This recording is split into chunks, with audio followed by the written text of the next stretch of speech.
సమూయేలు గ్రంథము 2వ అధ్యాయము, మొదటి సమూయేలు గ్రంథము 2వ అధ్యాయము 30-31. నన్ను గణపరచు వారిని నేను గణపరచుదును. గట్టిగా మరొక్కసారి చదవండి. నన్ను గణపరచు వారిని నేను గణపరచుదును. మరొక్కసారి అందరం కలిసి 1 2 3 స్టార్ట్. అరే నన్ను గణపరచు వారిని. హల్లెలూయా.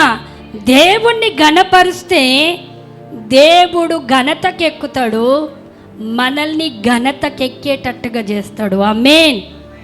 దేవుణ్ణి మనము ఎంత చులకనగా చేసి దేవునికి అయిష్టకరమైన స్థానాన్ని పెడతామో మన జీవితాలు కానివ్వండి, మన కుటుంబాలు కానివ్వండి, మన పరిస్థితులు కానివ్వండి భయంకరమైన దుర్భరమైన స్థితిలో ఉంటాయి. ఆమేన్. హల్లెలూయా. ఈ మాట నన్ను గణపరచు వారిని నన్ను గణపరచు. నేను ఎవరిని గణపరచాలనుకున్నా, నన్నెవరు గణపరుస్తారో నేను వారిని గణపరచబడబోతున్నాను అని చెప్తున్నాడు. మిమ్మల్ని నేను గణపరచాలనుకుంటున్నాను అని దేవుడు మాట్లాడుతూ ఉన్నాడు. దేవుని బిడ్డలారా, నేను ఈ వాక్యంలో నుండి ఒక వ్యక్తి లైఫ్ను మీకు తెలియజేయాలని నేను ఆశపడతా ఉన్నాను. అందరూ మనకు బైబిల్లో అందరు భక్తులు మరి అన్ని రకాలుగా కొందరు దేవునికి వారికి ఇచ్చినటువంటి పరిస్థితిని బట్టి, వారికి ఇచ్చినటువంటి స్థితిగతులను బట్టి కష్టతరములో నష్టతరములో భయంకరమైన శ్రమ సమయములో దేవుణ్ణి ఘనపరిచి బలమైన ఘనతకెక్కి వాళ్ళు రాజ్యాలను వారు చరిత్రకి మరి ఎక్కినట్టుగా దేవుని లేఖనాలు ఘోషిస్తూ ఉన్నాయి. దేవుని బిడ్డ, మరి అదే రీతిగా మీకు ఒక మరి ఫ్యామిలీని నేను జ్ఞాపకం చేయాలని, ఫ్యామిలీ అంతా కూడా దేవునికి ఎంత రుణపడి ఉన్నారో, దేవుణ్ణి ఎంతగా ఘనపరిచారో అన్న విషయాన్ని మీకు తెలియజేయాలని నేను ఆశపడతా ఉన్నాను. దేవుని బిడ్డలారా, చూడండి, కోరాహు ఎంతమందికి తెలుసు? కోరాహు, బైబిల్లో ఉన్న కోరాహు యొక్క సంబంధులు బంధువులు మోషే మీద సనిగినప్పుడు వాళ్ళు మీకే దేవుడు మాట్లాడతాడా, మాకు మాట్లాడడని మోషే మీద వెదురు తిరిగి తిరుగుబాటు తత్వం చేసినప్పుడు ఏం జరిగిందో తెలుసా? ఏం జరిగిందండి? వారి మీదికి దేవుని ఉగ్రత వచ్చింది. దేవుడు వారి ఉగ్రత ఏ రూపంగా అనుభవించారంటే, భూమి నోరు తెరిస్తే కోరాహు యొక్క బంధువులు, కుమారులు కాదు, జ్ఞాపకం పెట్టుకోండి, కోరాహు యొక్క బంధువులు మరి ఆ యొక్క భూమిలోనికి వెళ్ళినట్లుగా, భూమి మింగివేసినట్టుగా దేవుని లేఖనము సంఖ్యాకాండం 16వ అధ్యాయంలో క్లియర్గా స్పష్టంగా రాయబడి ఉంది. కనుక మీరు ఇంటికి వెళ్ళాక చదవాలని ప్రభు పేరట మీకు తెలియజేస్తూ ఉన్న. దేవుని బిడ్డలారా, మరి కోరాహు యొక్క కుమారులు ఎంతమందో మీకు తెలుసా అండి? తెలిసిన వారు ఒక్కసారి చేతులు ఊపితే నేను వాక్య సందేశంలోనికి వెళ్ళాలని నేను ఆశపడతా ఉన్నాను. కోరాహు కుమారులు ఎంతమంది తెలియదు. కోరాహు కుమారులు పోని ఏం చేశారో తెలుసా? కోరాహు కుమారులు దీవించబడడానికి కారణం ఏంటిది అని అంటే, కోరాహు కుమారులు ముగ్గురు. ఎంతమంది? ముగ్గురు. నిర్గమకాండం 6వ అధ్యాయము 24వ వచనములో వారి పేర్లు రాయబడి ఉన్నాయి. ఒకసారి గబగబా ఆ పేర్లను చదువుకొని మరి వాక్య సందేశములోనికి వెళ్ళాలని నేను ఆశపడతా ఉన్న. దేవుని బిడ్డ, కోరాహు కుమారులు 24వ వచనము గట్టిగా చదవండి సిస్టర్. అస్సీరు, ఎల్కానా, అబియాసాపు. ఎంతమంది? ముగ్గురు. ఎంతమంది? మీకు ఎంతమంది పిల్లలు అంటే 2 చెప్తాం, 3 చెప్తాం, 4. మా అమ్మకి నేను 11 మంది అని చెప్తాను. అలానే కోరాహు సంతానము, కోరాహుకున్న కుమారులు ఎంతమంది అట? 3. ఒకరు అస్సీరు, ఎల్కానా, అబియాసాపు. ఈ 3 కుమారులు ఏ పని చేసేవాళ్ళో తెలుసా? బలమైన పని, ఉన్నతమైన పనులు కాదు, కానీ దేవుణ్ణి ఎట్లా ఘనపరిచారనే విషయాన్ని మీకు తెలియజేయాలని నేను ఆశపడతా ఉన్నా. ఈ కోరాహు కుమారులు 3 కలిసి ఏ ఒక్కరో నాకు తెలియదు. కీర్తనల గ్రంథంలో కోరాహు కుమారుల కీర్తన అని ఉంటుంది, మీరు చదివేటప్పుడు చూడండి. అది మొదటి కుమారుడా, రెండవ కుమారుడా, మూడవ కుమారుడా, ఇప్పటి వరకు నాకు తెలియదు. చరిత్ర దగ్గరికి పోతే తెలుస్తుంది. నేను చరిత్ర దగ్గరికి వెళ్ళి తెలుసుకోవాల్సిన అవసరము నాకు లేదనిపించింది కనుక నేను చరిత్రను చదవలేదు. అందుకే మీకు తెలియజేస్తున్న మాట ఏంటంటే, కోరాహు యొక్క ముగ్గురు కుమారులు 42 నుంచి, జాగ్రత్తగా వినండి దేవుని బిడ్డల, 42 నుంచి 49 అధ్యాయాలు కీర్తన గ్రంథము. తర్వాత 84 నుంచి 85 కీర్తనలు. గుర్తుపెట్టుకోండి, 42 నుంచి 49 వరకు ఆయన రాసినవి, కోరాహు కుమారులు రాసి. మళ్ళా మధ్యలోకి వచ్చాక 84, 85 కీర్తనకు వచ్చేసరికి ఇవి రెండు కూడా ఎవరు రాశారట? కోరాహు. మొత్తము ఎన్ని కీర్తనలు తెలుసా అండి? 10 కీర్తనలు రాశాడు. ఈ 10 కీర్తనలో ఉన్నటువంటి వాక్యాలు ఎన్నున్నాయి అంటే 149 వాక్యాలు ఉన్నాయి. నేను ఇవన్నీ ధ్యానించా, ఇవన్నీ రాసా. అందుకే మీకు చెప్తున్నా, నన్ను గణపరచండి. నన్ను గణపరిస్తే మీరు గణపరచబడతారు. ఈయన ఏ స్థితిలో ఉండి దేవుని గణపరిచాడో, ఎందుకు బైబిల్ యొక్క మరి పరిశుద్ధ లేఖనములో ఆయన సంతానము నిలబడిందో మీకు తెలియజేయాలని నేను ఆశపడుతూ ఉన్న దేవుని బిడ్డలారా. ఆయన ముగ్గురు కుమారులు మరి 10 కీర్తనలు, 149 వచనాలు రాశాడు దేవుని బిడ్డ. ఆడ 42వ అధ్యాయము తీయండి సిస్టర్. 42వ అధ్యాయము మరి 11వ వచనమును, 11వ వచనం, మొదటి వచనము 11వ వచనం చదవండి. నీటి వాగుల కొరకు ఆశపడునట్లు దేవా, నీ ప్రాణము నీ కొరకు నా ప్రాణము ఆశపడుచున్నది. కింద 5వ వచనం చదవండి సార్. 5వ వచనం చదవండి. నా ప్రాణమా నీవేళ కృంగి ఉన్నావు, నాలో నీవేళ తొందరపడుచున్నావు. దేవుని యందు నిరీక్షణ ఉంచుము. ఆమేన్. 11వ వచనం చదవండి సిస్టర్. నా ప్రాణమా నీవేళ కృంగి ఉన్నావు, నాలో నీవేళ తొందరపడుచున్నావు. దేవుని యందు నిరీక్షణ ఉంచుము. ఆమేన్. 43వ వచనము, 43వ అధ్యాయంలో 5వ వచనం చదవండి సిస్టర్. నా ప్రాణమా నీవేళ కృంగి ఉన్నావు, నాలో నీవేళ తొందరపడుచున్నావు. దేవుని యందు నిరీక్షణ ఉంచుము. ఆమేన్. హల్లెలూయా. దేవుని నామానికి మహిమ కలుగునుగా. ఈ కోరాహు యొక్క కుమారులు రాసిన మొట్టమొదటిగా వచనంలో, దుప్పి నీటి వాగుల కొరకు నా ప్రాణం ఆశపడుతుంది. కానీ ఎక్కడో ఒక దగ్గర నిరాశ ఎంటర్ అవుతుంది. ఎక్కడో ఒక దగ్గర నా మనసుకు, నా శరీరానికి, నా ఆత్మకు నిరాశ ఎదురవుతుంది. అందుకే తన్ను తాను ప్రోత్సహించుకుంటున్నాడు. ఆమేనందాము. ఏమని ప్రోత్సహించుకుంటున్నామంటే, నా ప్రాణమా తినుము, తాగుము, సుఖించుమన్నాడా? ఏం చెప్పమన్నాడు? నా ప్రాణమా నీవేళ కృంగి ఉన్నావు, నీవేళ తొందరపడుచున్నావు. దేవుని యందు, ఈరోజు దేవుని యందు నిరీక్షణ ఉంచకపోవడానికి కారణం ఏందో తెలుసా? తొందరపాటు. ఈరోజు దేవుని యందు నిరీక్షణ ఉంచకపోవడానికి కారణం ఏందో తెలుసా? మన ప్రాణము ఏమి ధరించుకుందుమా. ఆడ బిర్యానీ అంటే చల్, ఈడ ఫాస్టింగ్ ప్రేయర్ బోని, ఇంకే ప్రార్థన అన్నా బోని, వెళ్ళిపోదాం. ఏమి తిందుమా, ఏమి తాగుదుమా అని మన ప్రాణం అంటుంటుందట. ఈయన ఈ పెద్ద జాబర్ కాదు. ఎవరు? కోరాహు యొక్క కుమారులు. జాబర్లు కాదు. ఏ వర్క్లో ఉన్నారో తెలుసా? మీకు ఇచ్చినటువంటి పరిచర్యలోనే ఒక వంతు పరిచర్య. ఆయన కోరాహు లేవి గోత్రానికి చెందినవాడు కనుక లేవీలకు ఉండాల్సినటువంటి ప్రత్యేకతలు మరి పనులు అనేది బైబిల్లో రాయబడి ఉన్నాయి. దేవుని బిడ్డ, ఆయన చేయాల్సినటువంటి పని ఏంటిది అని అంటే, మందిర ద్వారాన్ని ఏం చేయబోతుండో తెలుసా? చెప్తారా? కాపుదల చేయబోతుండు. మందిర ద్వారమును కాయాలి. మందిరంలోనికి ఎవరు వస్తున్నారు? ఎలాంటి వాళ్ళు వస్తున్నారు? ఉదయం లేవగానే తలుపులు తెరవాలి, అక్కడున్న ప్లేసును చిమ్మేయాలి, నీట్గా ఉంచాలి, క్లీన్ చేయాలి. ఏ పని అండి? మంచిగా ఉందతనములు ఉండ పని అండి? చీపురు పట్టిన పని అండి. ఎవరిది? మరి మా అమ్మ చీపురు పడుతుందండి అన్నట్టుగా చూస్తున్నారు. చీపుర్లు పట్టండి. మీ ఇంట్లో మీరు చీపుర్లు పట్టకపోతే మీరు పెళ్ళైతే అత్తగారింటిగా ఇప్పుడు కొత్తది పనోమును పెట్టుకుంటున్నా.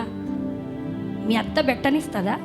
నీ భర్త బెట్టనిస్తాడా? పనామని పనోళ్ళు దొరుకుతారు. అదొకటి సెంటిమెంట్. కింద మెతుకులు పడితే ఉడవమ్మా అని ఉడవలేవా? మనం ఇంట్లో ఉడవలేని వాళ్ళము.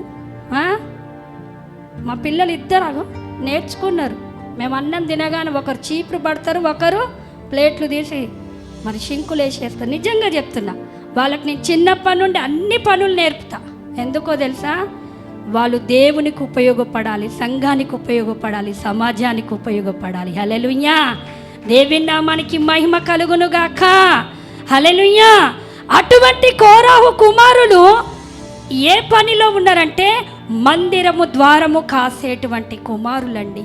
అటువంటి పోస్టులో, అటువంటి పదవిలో, అటువంటి పనిలో ఉండేటప్పుడు వస్తున్నారు ఇశ్రాయేలు ప్రజలు, పోతా ఉన్నారు. ఒరే, నువ్వు ఈ పని చేస్తున్నావా?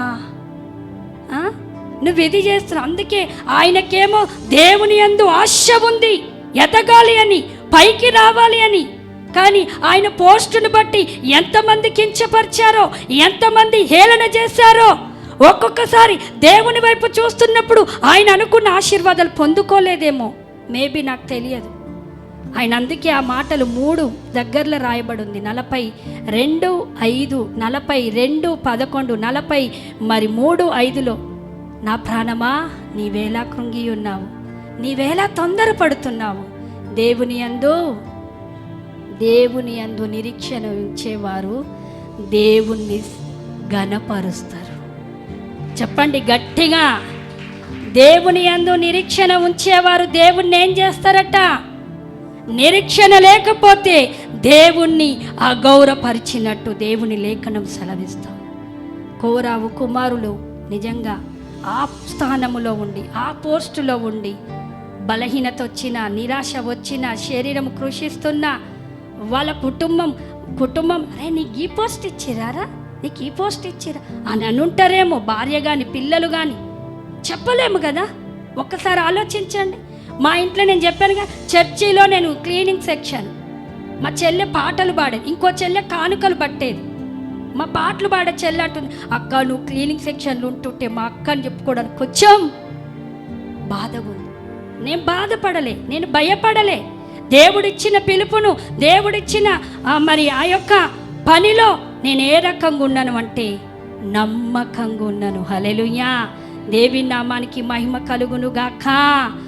మరి కోరాహు ఇచ్చినటువంటి పనిలో నమ్మకత్వం ఎక్కడ చూస్తున్నామంటే దేవుని యందు నిరీక్షణ కలిగి ఉన్నాడు. రెండవది చూసుకుంటే దేవుని యందు నమ్మిక ఉంచాడు. నమ్మకం. ఈరోజు ఎవరెవరినో నమ్మి ఎన్నెన్నో డబ్బులు పెట్టి రేపు గోల్డ్ చైన్ ఇస్తానంటే కథం ఇచ్చేస్తావు. ఆ అమ్మగారు 6 నెలల దాకా కనబడదు. ఆ అమ్మగారు 6 నెలల దాకా నమ్మి గోల్డ్ ఇచ్చి మోసపోయిన, నమ్మి డబ్బులు ఇచ్చి మోసపోయిన వాళ్ళు, నమ్మి షూరిటీ ఇచ్చి వాళ్ళు ఎగ్గొట్టిన వాళ్ళు ఎంతమంది లేరు తెలుసు. తెలిసినా మనం వాళ్ళనే నమ్ముతాం. దేవుడు అంటుడు నన్ను నమ్మండి అంటే నిన్న నాకున్న బలాన్ని, నాకున్న శక్తిని, నాకున్న డబ్బును, నాకున్న అనుచరులను, నాకున్న మనుషులను నమ్మి అవమానము, సిగ్గు, నింద వస్తా చూడండి. అప్పుడు దేవుడు అనుకుంటూ వస్తా ప్రభువా అన్న ప్రజలు ఎస్సల ప్రజల్లాగా కొందరు ఉండిపోతూ ఉన్నారు దేవుని బిడ్డలారా. అందుకే దేవుడు ఆ స్థితిలో ఉండొద్దని దేవుడు తెలియజేస్తూ ఉన్నాడు. దేవుని యందు నిరీక్షణ, దేవుని యందు చెప్పండి నమ్మిక. నిరీక్షణ, నమ్మిక, ఈ 2 క్వాలిటీస్ ఎవరిలో ఉంటాయో వారు దేవుణ్ణి ఘనపరుస్తారట. చప్పట్లు కొట్టి దేవుని నామాన్ని మహిమపరచు. నమ్మకంగా. ఇప్పుడు మీకు కొన్ని పరిచర్యలు ఇచ్చాను. మీరు ఒకవేళ రాని పక్షాన జ్ఞాపకం పెట్టుకొని దేవుని బిడ్డలారా, మీరు నాకు ఫోన్లు చేసి చెప్పాలి. ఎందుకంటే నేను దేవుని దగ్గర బాధ్యతను దేవునికి నమ్మకంగా నేను సంఘాన్ని కాయాలి. మీకు ఒక ప్రశ్న నేను వేస్తాను. మగవాళ్ళు ఎక్కున్నారా, ఆడవాళ్ళు ఎక్కున్నారా? ఆడవాళ్ళు ఎక్కున్నారా?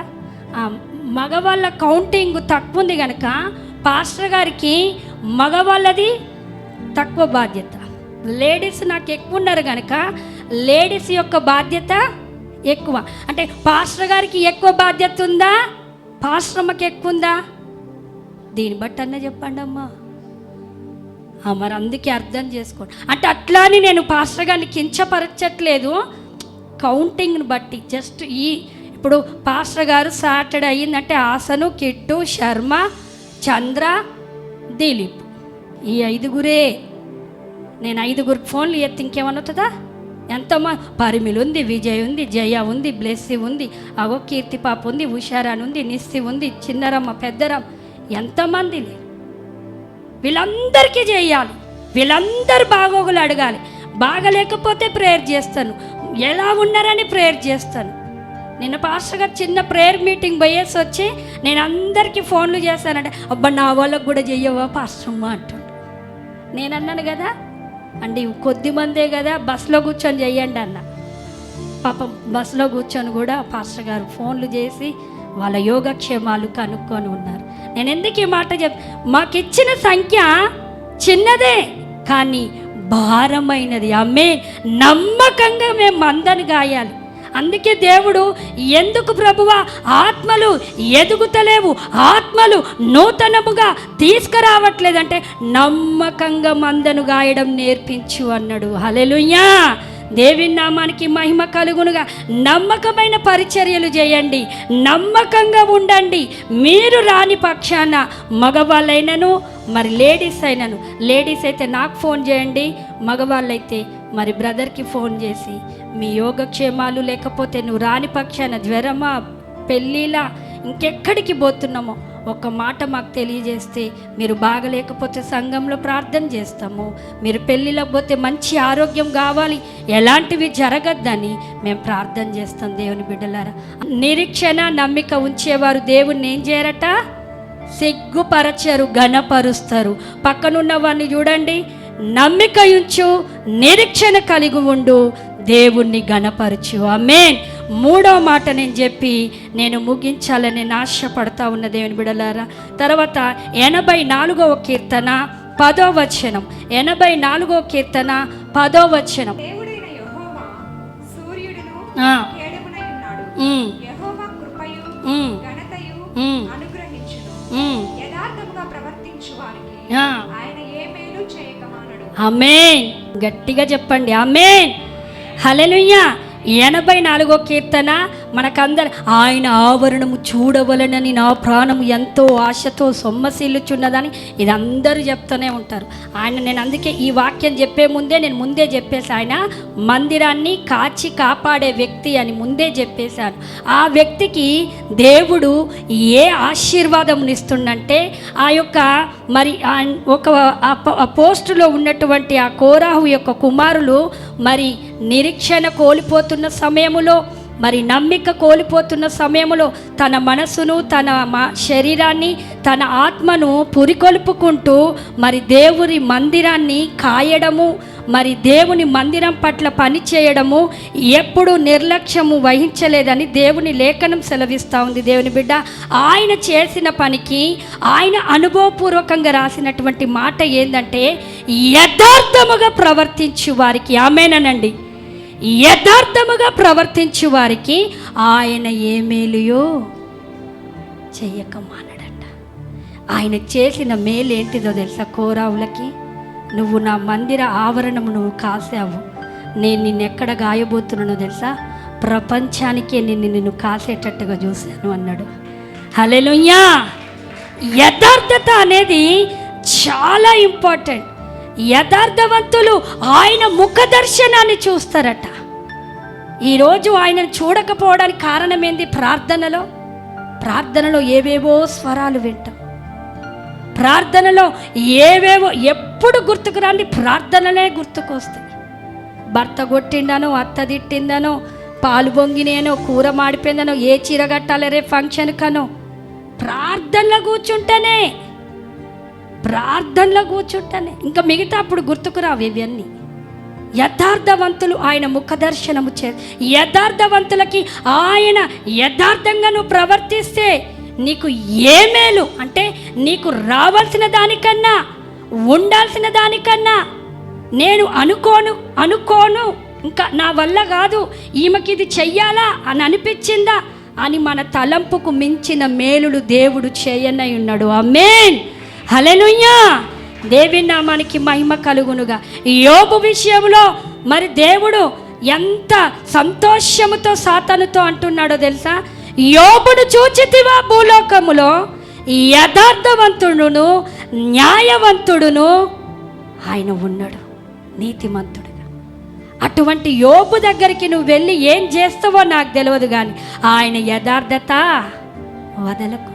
మనం కొన్నిసార్లు యథార్థత వదలడము అంటే, యోబునే నేను కోరాహు లైఫ్లో తీసుకొస్తున్న మాట ఏంటిదో తెలుసా? కోరాహు లైఫ్ నా వైపు చూడాలి, ఎవ్వరటు చూడద్దు. యోబు అన్నీ కోల్పోయినప్పుడు మనం ఈజీగా చెప్తాం ఏమనో తెలుసా? నోటి మాట చేత పాపము చేయాలి. ఇదే కోరాహు లైఫ్లో ఉంది. కోరాహు యొక్క ఫ్యామిలీ అంతా ఇదే. దేవుడు ఎంత అనగొడుతున్నా, ఎంత కించపరుచుకుంటా మనుషుల ద్వారా తీసుకొస్తున్నా, మీరు ఆ 10 అధ్యాయాలు చదవండి క్షుణ్ణంగా. 149 వచనాలే కానీ పవర్ఫుల్ మాటలు ఉన్నాయి. ఒక్కొక్క మాటను తీసుకొని మనం ధ్యానించుకొని మనం ముందుకెళ్తే మన జీవితం ఆశీర్వాదాల పంటగా మార్చబడుతుంది. ఆమేన్, హల్లెలూయా. వాళ్ళు అనుభవపూర్వకంగా రాస్తున్న మాట ఏంటంటే, యథార్థంగా ప్రవర్తించేవారు. యోబుకు అన్నీ కోల్పోయి, భార్య కూడా సహకరించలే, శరీరము సహకరించలే, కానీ దేవుడు ఇచ్చాను, దేవుడు తీసుకొని యెహోవా నామముకు స్తుతి కలుగునుగా, కానీ నోటి మాట చేత కూడా పాపము చేయలేదట. మనం యథార్థత అనుకుంటాం, కానీ దేవునికి పాపకరమైన జీవితం మన లోపల ఉంటే, అయిష్టకరమైన మాటలు, అయిష్టకరమైన ప్రవర్తన, అయిష్టకరమైనది ఏదున్నా సరే నువ్వు దేవునిలో యథార్థత లేనట్టు గుర్తుపెట్టుకోండి. దేవుని నేను యథార్థత అంటే ఏదో అనుకుంటాం. చెడు సహవాసం చేసిన నువ్వు అక్కడ ఎందుకున్నావయ్యా అంటే, చెడు గుంపులో ఊరికే ఎందుకుంటాం? తాగే వాళ్ళ దగ్గర, తిరిగే వాళ్ళ దగ్గర, డీజే డ్యాన్సులు చేసే వాళ్ళ దగ్గర, లోక స్నేహితుల దగ్గర వెళ్ళకండి, ఫెలోషిప్ చేయకండి. నీవు దేవుని పట్ల యథార్థతను కోల్పోతావు. అందుకే దేవుడు నీ ప్రవర్తనను బట్టి, నీ నడకను బట్టి, నీ యొక్క విశ్వాస జీవితాన్ని బట్టి ఏం చేయలేకపోతుండో తెలుసా? మేలు చేయలేకపోతుండు, ఆశీర్వదించలేకపోతుండు, అభివృద్ధినివ్వలేకపోతుండు. యథార్థంగా ప్రవర్తించు వారికి అని అంటే అర్థం ఏంటిది? మన ప్రవర్తనలో యథార్థత ఉండాలి, మన మాటలో యథార్థత ఉండాలి, మన చూపులో యథార్థత ఉండాలి. మనం ఏదంటామో అదే జరిగించాలి. ఆమేన్. మాట ఒకటి బయట ఒకటి ఉండకూడదు క్రైస్తవులకి. అందుకే కోరావు అనుభవపూర్వకంగా రాసినటువంటి మాట ఏంటిదో తెలుసా? యథార్థముగా ప్రవర్తించు వారికి ఆయన ఏ మేలు చేయలేదు. ఈరోజు నువ్వు మేలులు పొందుకోపోవడానికి, కుమారుల పట్ల, కుమార్తెల పట్ల, ఉద్యోగం పట్ల ఆర్థికంగా నలిగిపోవడానికి కారణం ఏందో తెలుసా?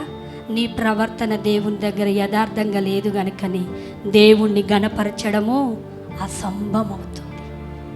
పాసిబుల్ అవ్వట్లేదు, ఇంపాసిబుల్ అవుతుంది. అందుకే మనం దేవుణ్ణి గణపరిచే విధానము ఏమిస్తున్నాం? దశభాగమా? ఏమిస్తున్నాం? మందిరానికి వచ్చే ఏమిస్తున్నాం? కన్నిటి ఉపవాస ప్రార్థనకు రావడమా? అదొక వంతు. కానీ నువ్వు దేవుణ్ణి గణపరిచే విధానం ఏంటిదంటే, నువ్వు నమ్మిక అన్ని ఏరియాలలో నీ ప్రాణం పోతున్నా దేవుడే నా భర్త అనాలి. భర్త కత్తి తీసుకొచ్చి నీ పీకల మీద పెట్టినా దేవుడే నా దేవుడు అనాలి. అవునా? కత్తి పెట్టినవా? ఊరికే ఆ సిస్టర్ చెప్తుంట, ఊరికే ప్రార్థన రా రా అంటే ఆమె కోసం పోయినలే. ఏదైనా మనం నిరీక్షణ ఎట్లొస్తుంది? మనకు నమ్మిక ఎట్లొస్తుంది?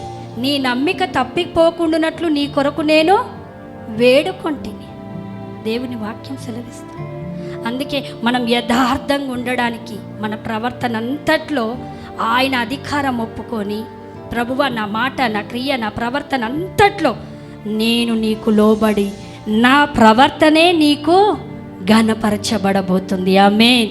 ఈ పోయిన నెలంతా ఎవరి మీద ఎలాంటి మాటలు, ప్రవర్తనను, బంధువులు, చుట్టుపక్కల వాళ్ళ కాగితం వచ్చి ఇడబడితే రావే చూసుకుందాం అంటారు. జుట్లు పట్టుకుంటారు.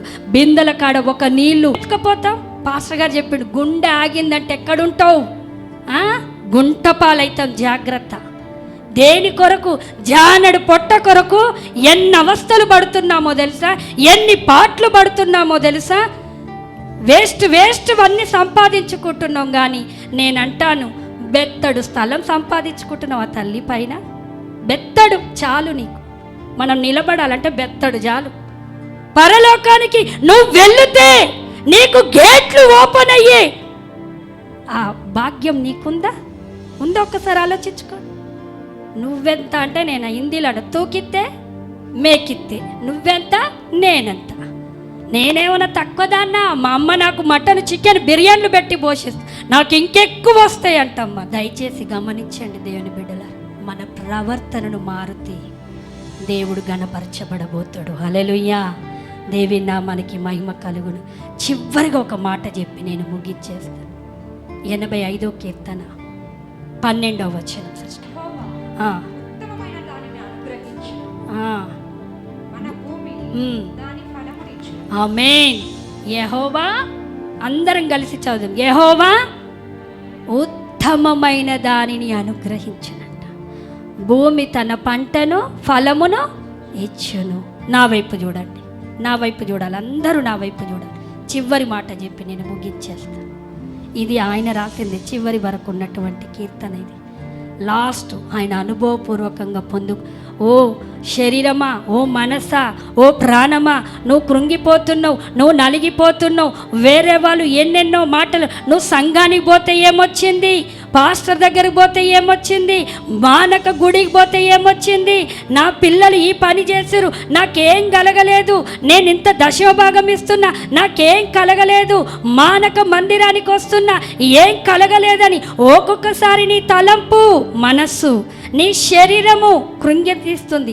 నీ ఆత్మ నీలో నీకే తెలియకుండానే కృంగిపోతున్న సమయములో కోరాహులాగా నిన్ను నువ్వు బలపరుచుకుంటే, ఆమేన్, దేవుని యందు నిరీక్షణ ఉంచి, దేవుని యందు నమ్మిక ఉంచి, యథార్థంగా ఆయన మాటలు, ఆయన ప్రవర్తనలో నువ్వు నడుచుకుంటూ పోతే దేవుడు తప్పకుండా మేలు చేస్తాడని చెప్పిన కోరాహు కుమారులు ఏమంటారో తెలుసా? చివరికి మాకు దేవుడు ఉత్తమమైనదే ఇచ్చిండంట. హల్లెలూయా, హల్లెలూయా, హల్లెలూయా. సంఘములో నిన్ను చిన్న చూపు చూస్తారేమో, ఆమేనండి. అంటే ఎవరు పెద్ద చూపుతో చూస్తుర్రా? దేవుని నామానికి మహిమ కలుగు.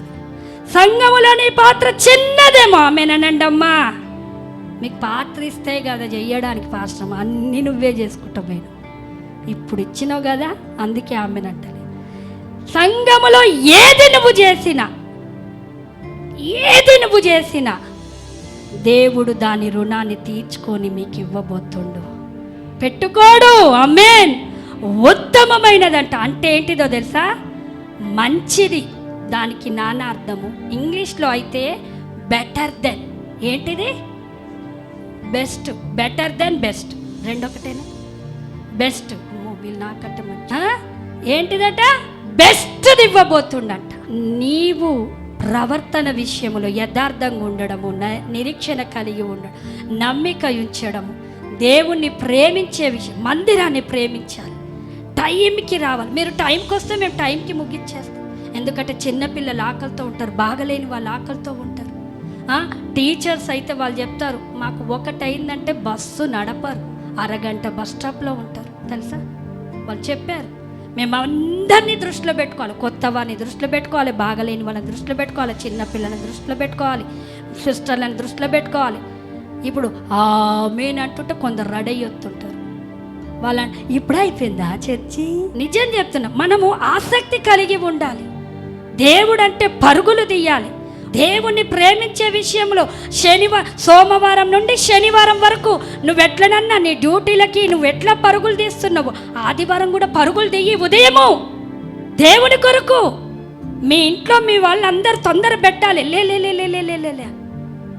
త్వరగా రెడీ కావాలి, త్వరగా రావాలి.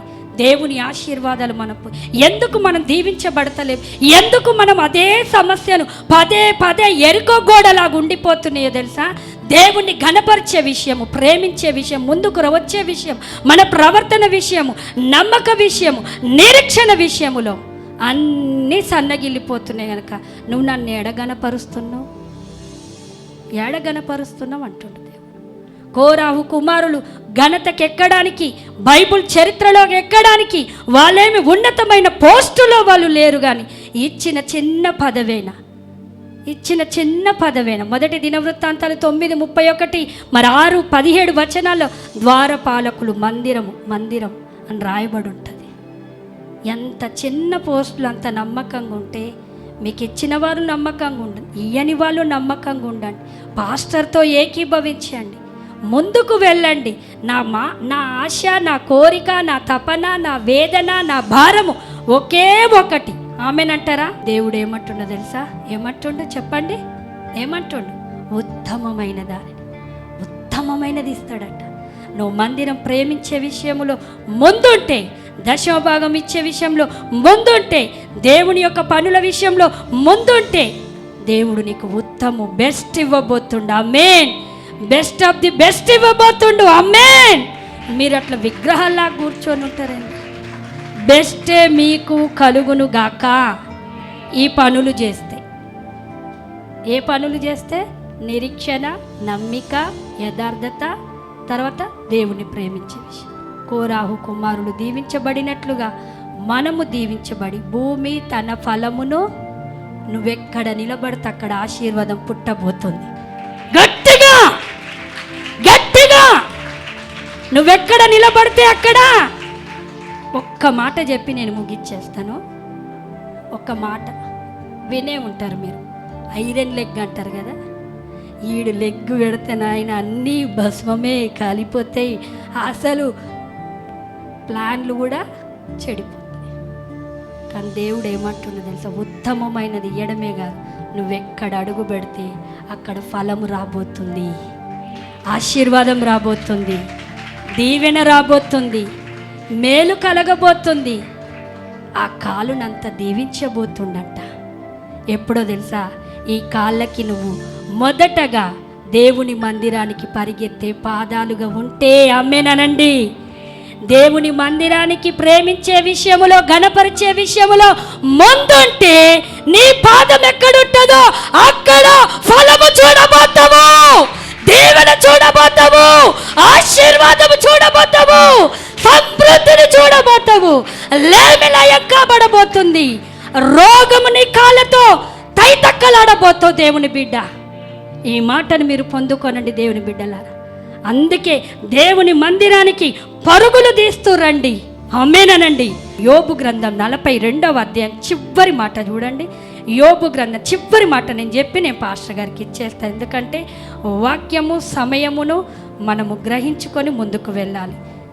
యోబు గ్రంథము లాస్ట్ 12వ వచనం సిస్టర్. యెహోవా యోబును మొదట ఆశీర్వదించినంత కంటే మరి అధికముగా ఆశీర్వదించెను. అది చాలు సిస్టర్. తర్వాత 15వ వచనం చదవండి. ఆ దేశమంతటా యోబు కుమార్తెలంత సౌందర్యవంతులు కనబడలేదు. హల్లెలూయా. అక్కడనే ఉండి యోబు మొదటి అధ్యాయానికి రండి. యోబు ఏ దేశపు ఒక్కసారి ఊజు దేశమునందు యోబు అను ఒక మనుష్యుడుండెను. అతడు యథార్థవర్తనుడును న్యాయవంతుడును తూర్పు దిక్కు జనులందరితో అతడే గొప్పవాడుగా. ఆమేన్.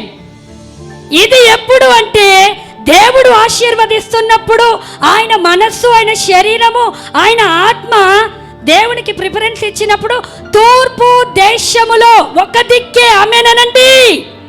గట్టిగా ఒక దిక్కే ఊజు దేశములో యోబు గొప్పవాడు. ఆమేన్.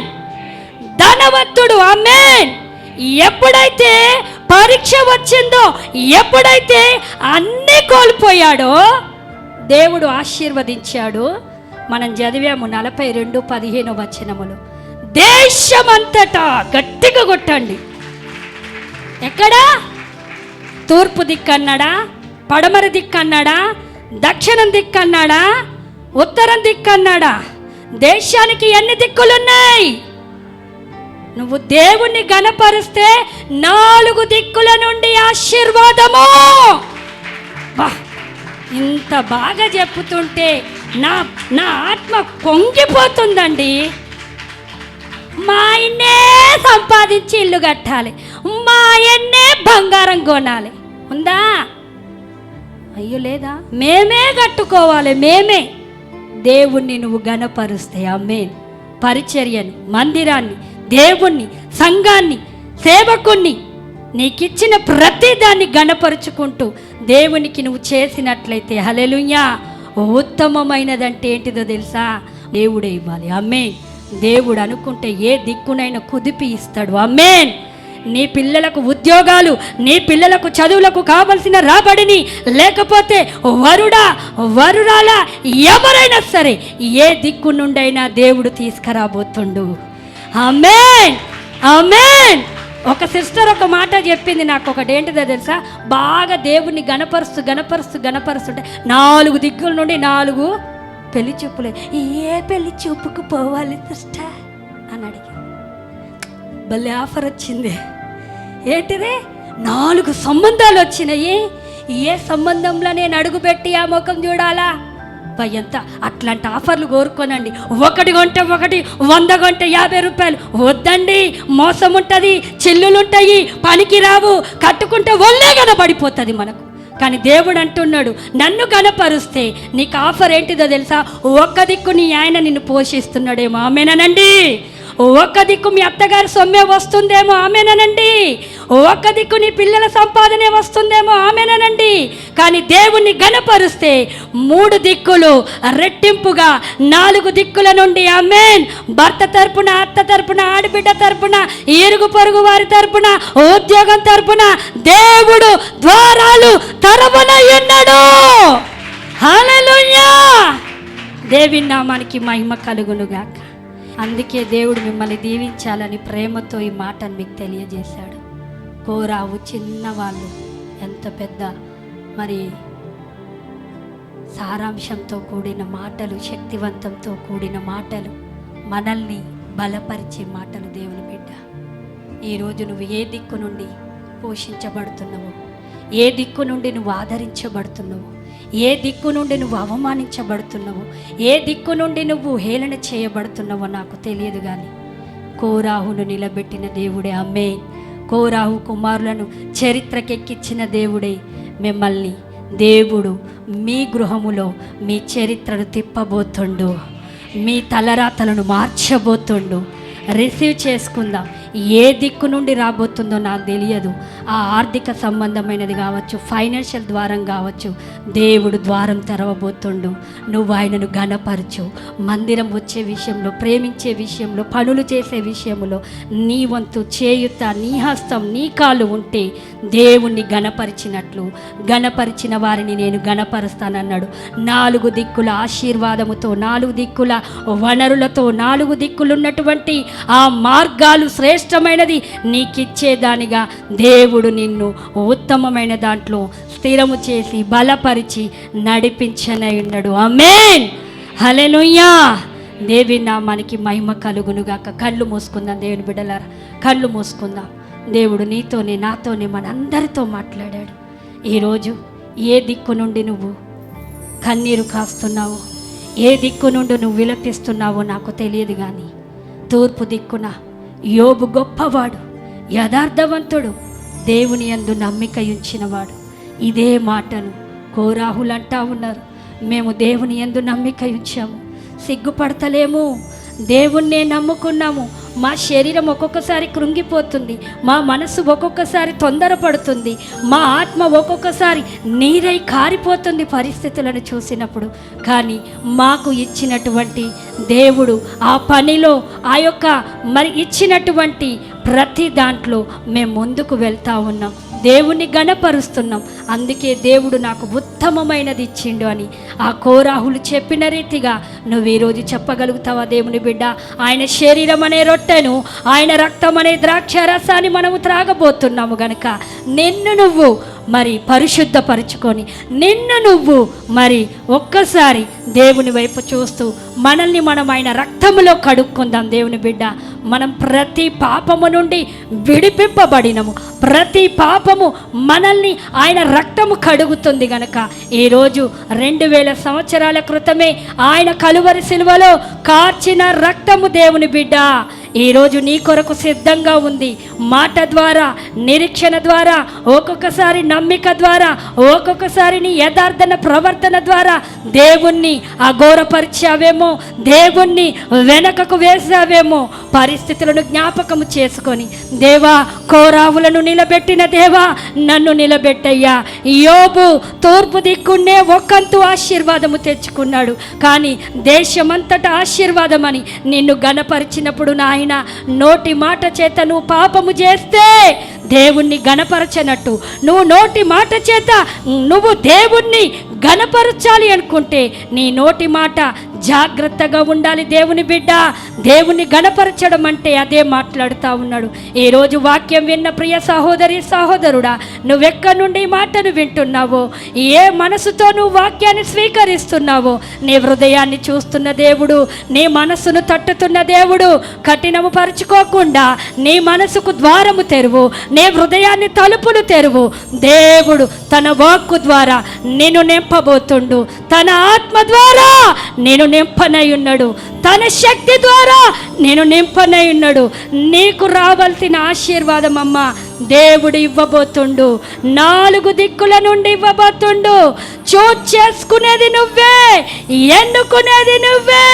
దేవుడు అంటా ఉన్నాడు, నన్ను గణపరుస్తే నీకు లెక్కలేనన్న ఆశీర్వాదాలు, నన్ను మహిమపరుస్తే నువ్వు ఊహించనేటువంటి దీవెనలతో, స్వస్థతతో, ఆరోగ్యముతో, ఫైనాన్షియల్తో నేను నిన్ను నింపి నడిపించబోతున్నాను.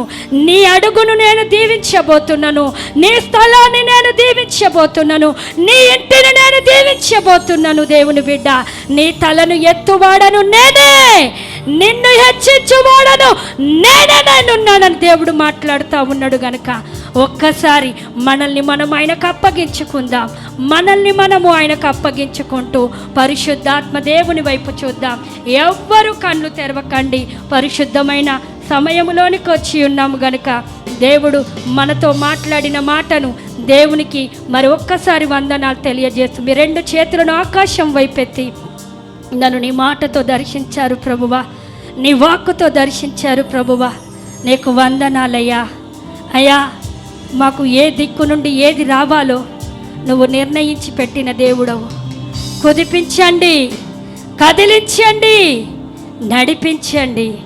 మీరు ఆత్మలో ఉండి విశ్వాసముతో ఉంటే దేవుని మార్గాలు మీరు చూడబోతారు. దేవుని మాటలు ఎందు లక్ష్యం ఉంచితే దేవుని కార్యాలను నువ్వు గమనించబోతావు. దేవుని ప్రియ సహోదరి సహోదరుడా, ఒక్కసారి మనం అప్పగించుకుందాం. దేవుని బిడ్డ, మనం అప్పగించుకుందాం. Thank you lord.